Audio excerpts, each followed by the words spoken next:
Setelah ditahan, pimpinan Pondok Pesantren Al Zaitun Panji Gumilang kembali menjalani pemeriksaan lanjutan di Bareskrim Polri. Panji menjalani pemeriksaan lanjutan langsung dari Rutan Bareskrim, tempatnya menjalani penahanan saat ini.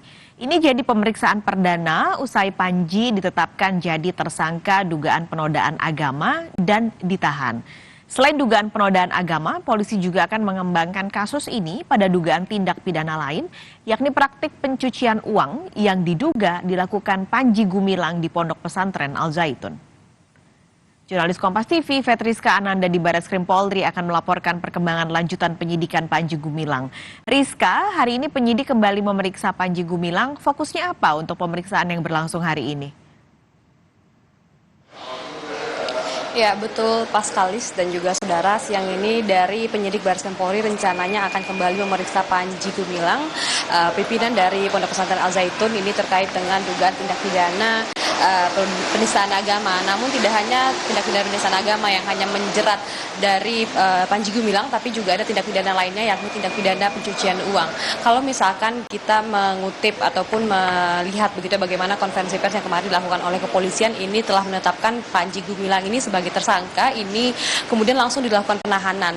Artinya memang Panji Gumilang ini dirasa ataupun dinilai begitu oleh dari penyidik kepolisian ini bahwa tidak kooperatif begitu ya. Bagaimana kalau misalkan kita melihat beberapa waktu lalu pada tanggal 27 Juli Panji Gumilang ini dipanggil oleh kepolisian untuk menjalani pemeriksaan sebagai saksi begitu. Namun memang Panji Gumilang ini mangkir, tidak hadir dengan alasan sakit. Kalau misalkan kepada penyidik kepolisian ini dari kuasa hukum Panji Gumilang ini mengatakan bahwa kliennya ini mengalami sakit demam dan kemudian mengirimkan berupa surat keterangan dokter sakit begitu kepada penyidik Bareskrim Polri. Namun di keterangan lainnya juga ini dari kuasa hukum Panji Gumilang mengatakan bahwa kliennya ini tengah mengalami patah tulang.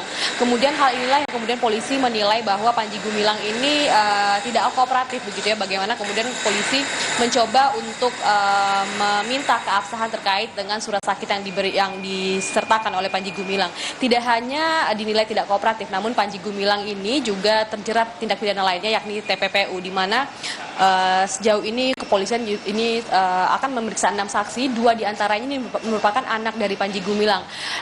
Dua anak dari Panji Gumilang ini juga dipanggil ataupun dikirimkan surat panggilan oleh kepolisian, namun kemarin kami ketahui terakhir informasinya ini juga tidak hadir. Kemudian bagaimana polisi kemudian mengatakan apabila 2 anak dari Panji Gumilang tidak hadir, maka polisi juga akan segera menaikkan status kasus ini dari penyelidikan ke penyidikan, artinya akan kemudian dilakukan gelar perkara dan kemudian akan ditetapkan tersangka. Nah, inilah yang kemudian akan dicari tahu oleh kepolisian pada hari ini, bagaimana kemudian tidak hanya kasus penistaan agama yang diduga dilakukan oleh Panji Gumilang, namun bagaimana kemudian perkembangan kasus ini kemudian kepada ranah tindak pidana pencucian uang dan juga penyalahgunaan biaya zakat begitu ya terhadap anak-anak yang berada di Pondok Pesantren Al Zaitun. Paskalis. Nah ini Fetriska, sebenarnya kuasa hukum Panji sebelumnya juga bilang akan mengajukan penangguhan penahanan. Nah bagaimana prosesnya, lalu bagaimana kemungkinan penangguhan penahanan ini akan dikabulkan oleh polisi?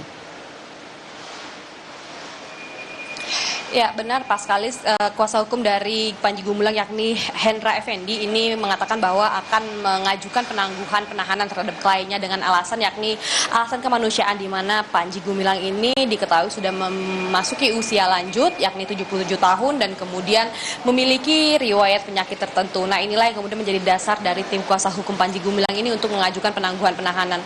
Namun sejauh ini dari kepolisian ini belum menerima begitu ya terkait penangguhan penahanan terhadap Panji Gumilang, sehingga memang kalau misalkan kita lihat lagi bagaimana kepolisian kemudian menetapkan penahanan terhadap Panji Gumilang yakni alasannya adalah dinilai tidak kooperatif ataupun ataupun menghambat terkait adanya penyidikan yang perkara yang sedang dijalaninya saat ini. Nah inilah yang kemudian bagaimana kepolisian melihat apakah alasan ataupun dasar dari kuasa hukum Panji Gumilang ini yakni Hendra Effendi ini apakah bisa diterima oleh kepolisian.